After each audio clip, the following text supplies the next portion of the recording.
Kia ora, and welcome to the Maxim Institute podcast. My name is Jason, and I'm the Communications Manager at Maxim Institute. As the nation prepares for a significant election, education has become a primary concern. It's not just parents who are worried about failing education outcomes for our children and young people. However, amidst the campaign promises and political drama, we have focused more on symptoms than root causes. Maxim Institute's latest discussion paper, Tomorrow's Teachers Recruit, Retrain and Retain, addresses the heart of the matter, teacher training.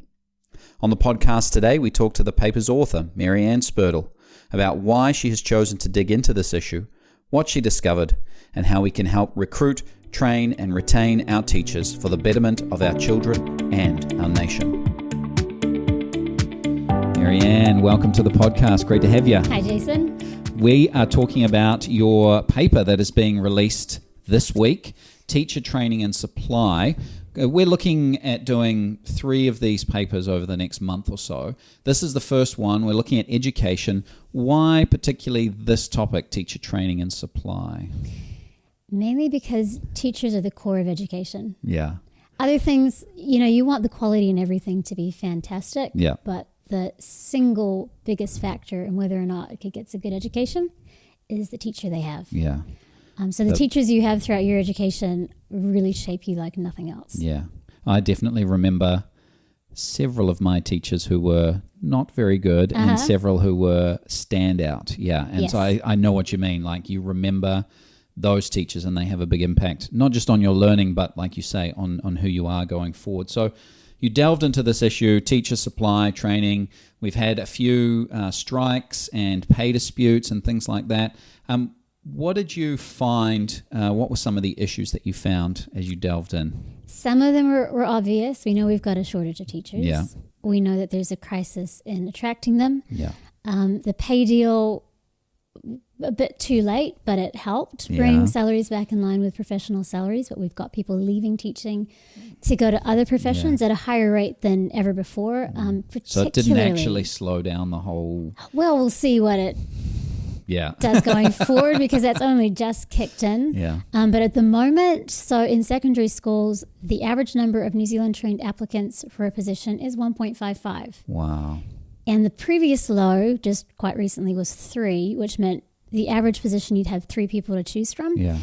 This means that as often as not, you've got no candidate as often as you've got 2. Yeah. Wow. 2.5, which is not a lot to choose from. No. So a lot of principals are relying on, this, especially in secondary schools, on international teachers. Yeah. So getting people into the country, problems with that. They have to get a visa. It's a whole thing in itself, isn't it? Yeah. It's more expensive to recruit. It's more challenging. And more now, the applicants are coming from countries who don't have education systems that are similar to our own. Okay. So if they're coming from Australia, if they're coming from the UK, sweet. It's okay, there are a few challenges. But more and more from countries where they could be excellent teachers, but English might not be their first language. There'll be some additional hurdles. Yeah. So recruitment is a problem. More are leaving for other careers. That So was just up changing to totally. Just like, no, I'm not teaching anymore. I'm going to go do office admin or event management or whatever. And especially in secondary schools where Yeah. you've got people who might be able to become engineers if they move sideways or something else given the skills they've got. Yeah. So you've got those hard to, STEM classes and others are very hard to staff at the moment. One of the reasons is the people who've been trained in those areas can have better pay, better working conditions, going to, Doing corporate or something else. Wow. So the numbers were showing, I discovered that is actually quite significant. So the turnover in 2021 was 12%, and then that jumped to 19% in 2021. Yeah. I mean, if you sustain that level, that means your average teacher is only staying in the job just over 5 years. Wow. So hopefully that number is going to drop back down again, but it spiked. Yeah. Yeah. So that's quite a few issues you've outlined for us. Yeah. What does that mean for students in our schools? Well, other than they're seeing teachers, like some of the teachers won't even last while they're in the school. Yeah. Yeah, because ultimately it is about the students. But for the students to get a good education, you need to have enough teachers and teachers trained in those areas. Now, this is one of the interesting things. We did a poll and put it out there. What do you think would make teaching a more attractive profession? Yeah. What do people think would help us get more and better teachers in the door? Most people chose one of the two salary options. That was 41%. A quarter pointed to student-teacher ratios, and only 6% went with further professional development. Yeah. So it's not on our radar how teachers are being equipped to be teachers. Yeah. I don't know what most people know about teacher education. I didn't know a whole lot before I looked into it. Yeah. And you just kind of assume you just get trained to be a teacher. You get taught how to teach reading, writing. Training teachers for years. Yeah. Same. So I came into this asking, is there any type of teacher training that is better than another? Are we seeing success in one area and not in another? And in talking to people, so this has included like a vice principal at one of the highest ranked secondary schools around here, people who are researchers in education, people who train teachers. And I consistently got told that, yes, there is a better way to train teachers. And the way we've been training teachers for the past 20, 30 years is not the best way. Okay. So, yes, we have a problem, and most teachers are going through training options that are not grounding them in what they need to be grounded in. So that's a significant problem.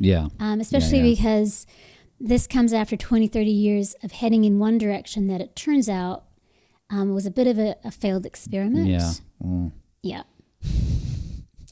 So practically what that means is teacher educators are really committed at the moment to a highly student-centered approach. That's been affecting the curriculum. It's been affecting how teachers are trained. I think every parent has gone to a student-led conference at least once in the last little while. I'm not going to knock student-led conferences. I haven't been to one. But if you think about student-led learning, it's like where are students going to lead their learning if they don't have a grounding already? So there are flaws with the approach. There's also, alongside that idea that students can lead their learning, is the idea that all knowledge is kind of equal. There isn't powerful knowledge that needs to be imparted for students to progress. It's the idea that it's more about the process. And I mean, it sounds good, putting students at the center, following what they are most motivated to engage in, but it has to be balanced with this idea that there are ways to teach knowledge that is important. The knowledge is important, and the ways to teach it are important. For knowledge retention as well. Yes. So, and equipping going forward. And if you think that any particular knowledge isn't that much more important than any other, you're not going to be highly committed to making sure that certain knowledge is embedded in students. And the facts show that actually is wrong. If you look at our NCEA scores, so what is it, 15% left without any qualifications recently, and 25 without NCEA too. Like, this has been a consistent trend, and it tracks with the philosophy behind. So we see the variable of training in a different philosophy. 15, 20 years later, we see outcomes of high rates of unattainment, student unattainment. And so we can draw a line, go, look, this teacher training is not producing students that are equipped to navigate the world that we live in. And education's complex. There are many factors influencing student outcomes. But when you think about it, there have been a lot of technological advances. I mean, students have access to knowledge that when we were in school, you couldn't pull something out of your pocket and search for a bit of information and find it. So we've had those advances. In the 90s, the teachers' colleges began to be absorbed into the universities. So now we have our most elite educational establishments turning out the majority of our teachers. So you would think that if those were actually advances, we wouldn't have a decline in outcomes. So something isn't working the way it should be. So what does all of this mean for the teachers themselves? So for teachers, there are a number of challenges here. If you've gone into a career not as well equipped as you could be, that's frustrating. if you turn up on the first day and find you're not really equipped to do the job you're being asked to do, you can't quite do it as well as you'd hope. It's frustrating. Yeah. So it seems that a lot of the attrition rates are down to teachers getting burned out. Now, one of the reasons their workloads have also increased because alongside the student-led learning, they've stripped the curriculum back to the bare bones, which is what you have to do if you don't want to prescribe learning and you want it to be quite contextualized. Yeah. That's, kind of the logical result is, well, you can't define what you're going to teach them. You've got to leave it open to go whatever direction the context and the student wants to take it. For teachers, that means they are deciding out of the masses of information that could be taught in any subject area what they're going to teach. Yeah. And then they have to write their lessons. Yeah. So that wasn't the case until the past 20 or 30 years. In Australia, where they have gone down a very similar track and are showing signs of doing a good old U-turn. Yeah. Somebody there who's heading up the Knowledge Society, they estimate that teachers are writing about 700 of their own lessons a year. Wow. There. And it wouldn't be that different here. That's a huge workload on top of what is already a challenging job. Yeah. So if that meant you were delivering better education, all that, those 700, or even if it's half that extra, lessons a year that they're having to write, maybe it would be worth it. But when you go, the results are actually worse and teachers are doing more, really something needs to change. Yeah. It doesn't make any sense at all. It's a failed ideology at this point. Yeah. So all of this kind of bad news, going down the wrong track, increasing dropout rates and failure rates, is there a way that we can reverse it? Do you think it's possible? And if so, what do you think could be done? We have to. Yeah, you can look around and see that, Australia is. So its ministers of education are now mandating that teacher training institutions incorporate evidence-based methods of teaching. Yeah. Some of them sound very much like the way things used to be done, but we also have more recent, psychology of learning that is informing it. Yeah. So it's the best of what was being done and the best of the knowledge that we have now. Yeah. Which is what you would hope would be in teacher training, right? You want to retain what works. And it looks like we have just turned over stuff that was working and traded it in for something newer and shinier that doesn't actually have any evidence that it works. Yeah. So yes, we can. The UK, it's made changes over the past decade. The scores for students have turned around. There are people out of South Africa, I've read, as well as Australia, who are basically saying, we got it wrong. Yeah. Yeah. And some of these people are ones who themselves once believed in this ideology. So anybody who's following the evidence is going, we need to change course here. So it is undoable, but unfortunately it's turned into a bit of a death spiral. Yeah. Because if you have ill-equipped teachers who aren't staying in the job long, they're not being effective. The students aren't learning. When they graduate and try to become teachers, which some of them will, they don't have the grounding that they needed to have. Teachers in the job aren't being supported by well-equipped teachers around them because they're understaffed and under-equipped. And the whole mess is making it less attractive for people to become teachers. So you've got a perfect storm of one thing's led to another. I think that the one thing that's most likely to reverse the trend is to better equip teachers. Because again, it comes back to if you've got good teachers, things get better. Yeah, and if you experience a good teacher, you're more likely to think, maybe I could do this. There are so many ways where good teachers lead to better and better outcomes across the board, including getting other good teachers. Yeah. That's great. So it's coming up to the election time. We get to have a say on this.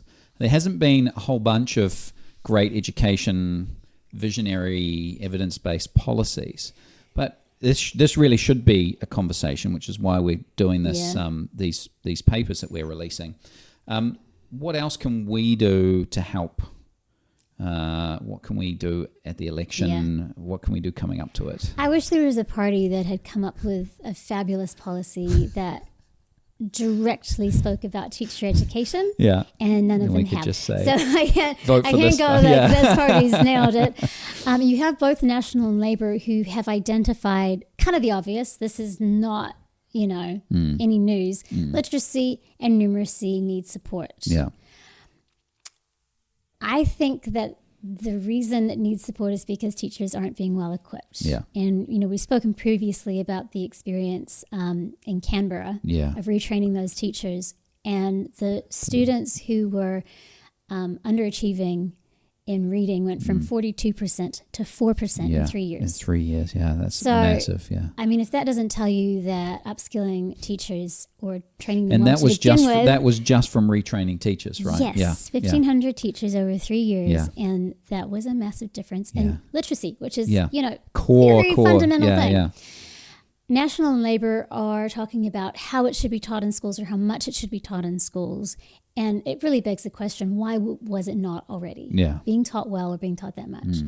So rather than mandating it from the government, it would be better if the Teachers Council required that of teacher training institutions. Yeah. And that teachers showed proficiency in it before they became teachers. Yeah. That really would help. Nobody's suggesting that. ACT is trying to open up education to the market more than it is now, so that things wouldn't have to be mandated by government, so that the best ideas would I think, float to the top. That's their approach. New Zealand First, their policies, which are from 2020, they focus very much on students on the margin, which would filter through, and they do want to support teachers more in their role, especially with challenging students. Again, none of these really go to the heart of the matter. The Maori Party and Greens, they've got very ideologically based policies, which I think would take what we're currently dealing with and push it even further down that path. Of looking at education through lenses of, identity and stuff like that, rather than coming back to what educationally is showing the best outcomes. So none of them are really nailing it, I think, when it comes to properly turning this around. Some of them are talking about issues that clearly are issues. So what can we do? I don't know that there's a whole lot we can do when we go to vote, but I think that, at the moment, the curriculum is wide open. So your school board, whatever influence you have in your own school, can influence what is taught there. So I think this is very much a community grassroots kind of a thing at the moment. Since there's no kind of top-down move to change anything, what we can do is just encourage these kind of discussions in our own communities and hope that the right people, take up on it. Awesome. Oh, well, thanks, Maryanne. Great to have you with us. Thanks, Jason. Thanks for listening to the Maxim Institute podcast. If you'd like to hear more from us and keep up with the rest of our research and analysis of politics and policy in New Zealand, you can sign up on the homepage of our website to get our monthly forum email and invitations to future Maxim Institute events. You can search and subscribe to us on Apple Podcasts, Spotify, iHeartRadio, or wherever you get your podcasts. From the team at Maxim, mā te wā. Goodbye for now.